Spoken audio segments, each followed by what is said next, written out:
Welcome to The Late Show. I'm your host, Stephen Colbert. First of all, happy Halloween, everybody. It is...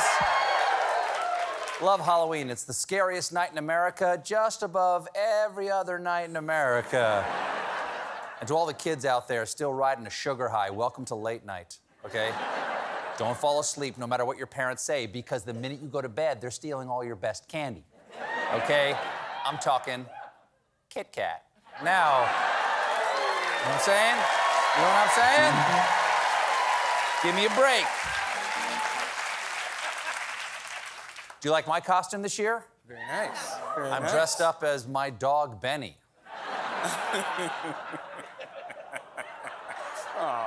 He's a very good boy. It's a very special Halloween because the Powerball jackpot has reached $1 billion. Yeah. It was only the second time it's been this high in Powerball's history. Before Powerball, of course, the most popular lotto game was just ball. The winner would get a ball. Loser would get typhus. Also the winner.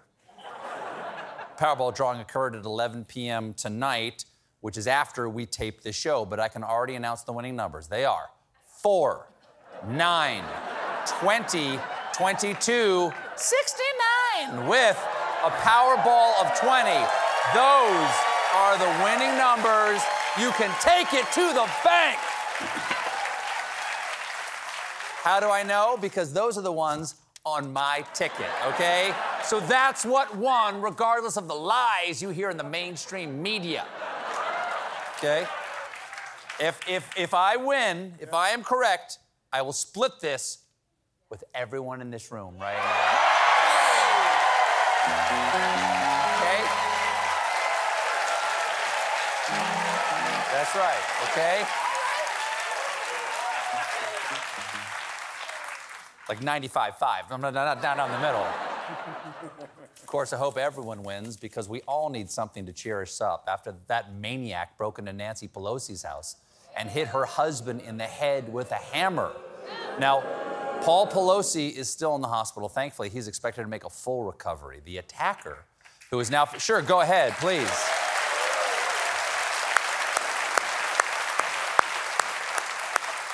The attacker, who is now facing federal charges for assault and attempted kidnapping, is named David Wayne DePappy.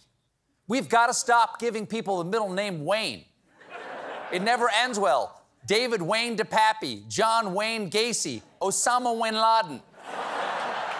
Now, it appears that DePappy is extremely mentally ill and has also made racist posts online, including some that question the results of the 2020 election, defended the former president, and echoed QAnon conspiracy theories. So either he's going to be institutionalized or the 2024 GOP nominee. But what's the difference? Political violence is all too common in America now, but here's something I did not see coming. DePappy is from British Columbia. He's Canadian. That's how toxic our politics have become. Canada got a contact crazy.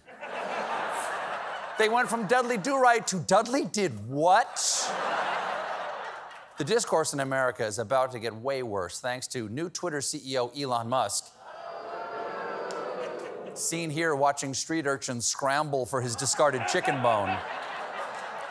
Musk took over the Twitter on Friday, and immediately there was an explosion of hate speech, including the use of the N-word on the platform, which jumped 500%, leading Twitter to change the landing page from "What's happening?" to "What's happening?" The company, of course, blamed it on trolls, but of all the trolls on Twitter, none are trollier than the troll who just bought it. Because yesterday, Musk replied to a tweet from Hillary Clinton about the attack on Paul Pelosi that condemned the violence and conspiracy theories with a link to a homophobic conspiracy theory blaming the victim of the violence. That's not just awful, that is beyond the pale. And so is Elon Musk.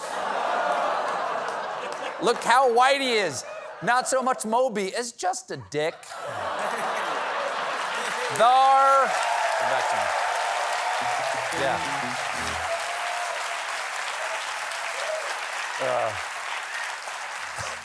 Thar he blows.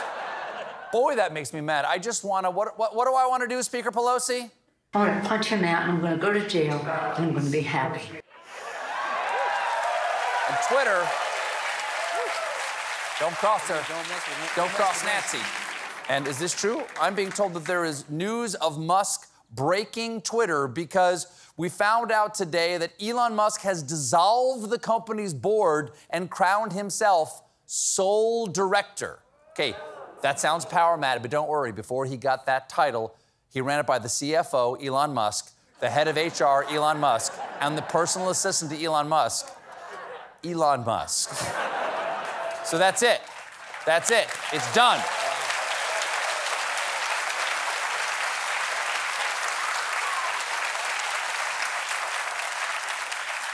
He's the only director. Let that be a lesson to you, kids. If you work hard and become wealthy and powerful enough, one day, you too can pay $44 billion to sit in a room by yourself. What else is going on? The midterms. Here we're coming up. The midterms are a week from tomorrow. And the race is tightening, so the Democrats have unleashed their secret weapon, Barack Obama. He spent...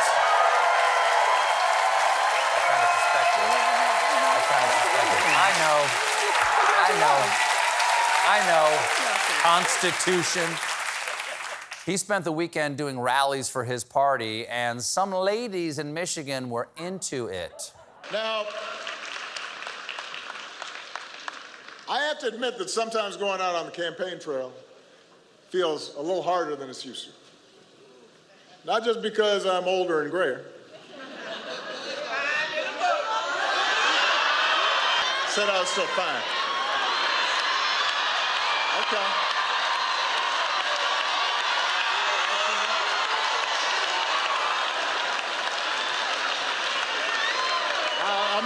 I'm not going to tell Michelle you said that. Although Michelle does agree. I would like to point out that is two things the 45th president will never have: a crowd shouting how hot he is and a wife who agrees.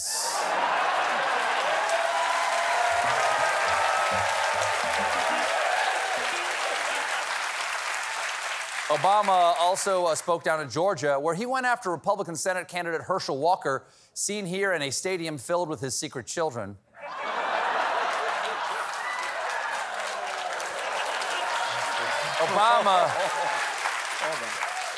Obama made the case against Walker. In college, he was amazing, one of the best running backs of all time. But here's the question.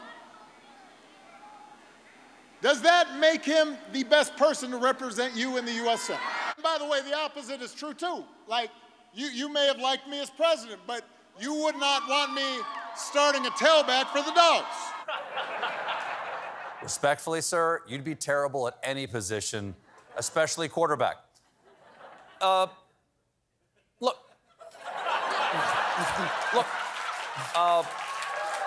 Blue. 42. Omaha.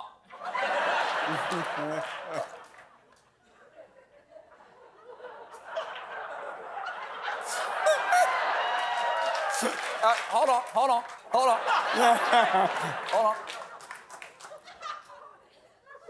Hut. There you go.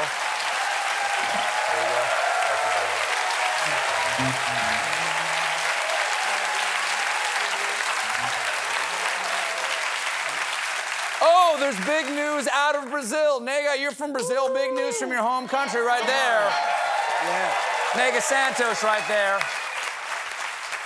Okay, it's in the presidential race between far-right incumbent and guy who won't stop complimenting your open-toed sandals, Jair Bolsonaro, and leftist former president and cowboy describing his missing hat, Luiz Inácio Lula da Silva. This was a high-stakes election because Bolsonaro is known for embracing fascism, intentionally letting the coronavirus kill hundreds of thousands and overseeing a surge in deforestation in the Amazon. And as any Brazilian will tell you, deforestation should happen only along the bikini line.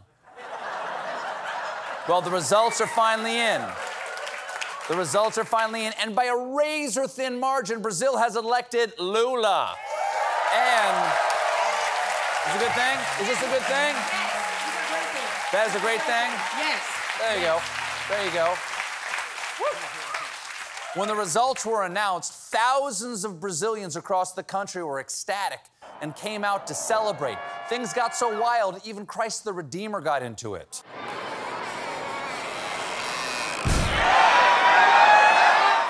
This is a huge... I got a little something.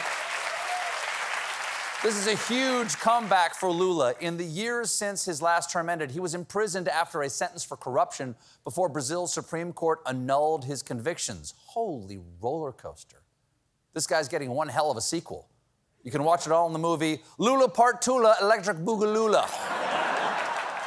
You okay with that? You gonna be okay? There you go.